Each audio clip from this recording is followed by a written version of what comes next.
Lloyd metals energy limited कंपनीचा राष्ट्रीय महामार्गावर अतिक्रमण. चामोर्शी दिनांक 8.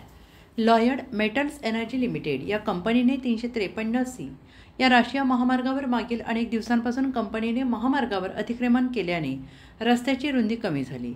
महामार्गावर नियमबाह्य अतिक्रमण केल्याने प्रथमदर्शनी दिसत असताना सुद्धा संबंधित महामार्गाचे अधिकारी याकडे हेतुपुरस्सर दुर्लक्ष करत आहेत. आज जिल्ह्यात संततधार पावसामुळे या रस्त्यावर माती पसरल्याने चिखलमय रस्त्यामुळे दुचाकी चारचाकी वाहनांना वाहतूक करताना अडचणी येत आहेत.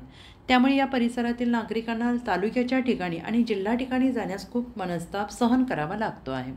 या प्रकरणी लोकप्रतिनिधी यावर काय प्रतिक्रिया देतात यावर त्या परिसरातील नागरिकांना चाहूल लागली आहे.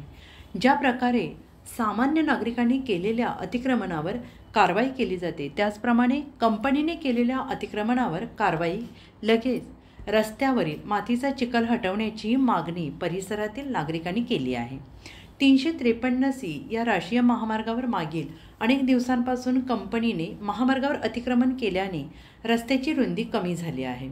महामार्गावर नियमबाह्य अतिक्रमण केल्याने प्रथमदर्शनी दिसत असताना सुद्धा संबंधित महामार्गाचे अधिकारी याकडे हेतुपुरस्सर दुर्लक्ष करत आहेत.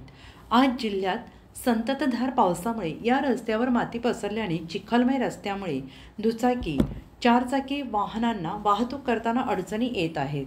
त्यामुळे या परिसरातील नागरिकांना तालुक्याच्या ठिकाणी आणि जिल्ह्याच्या ठिकाणी जाण्यास खूपच मनस्ताप सहन करावा लागतो आहे. या प्रकरणी लोकप्रतिनिधी यावर काय प्रतिक्रिया देतात यावर या परिसरातील नागरिकांना चाहूल लागली आहे. ज्या प्रकारे सामान्य नागरिकांनी केलेल्या अतिक्रमणावर कारवाई केली जाते त्याचप्रमाणे कंपनीने केलेल्या अतिक्रमणावर कारवाई तसेच रस्त्यावरील मातीचा चिखल हटवण्याची मागणी परिसरातील नागरिकांनी केली आहे.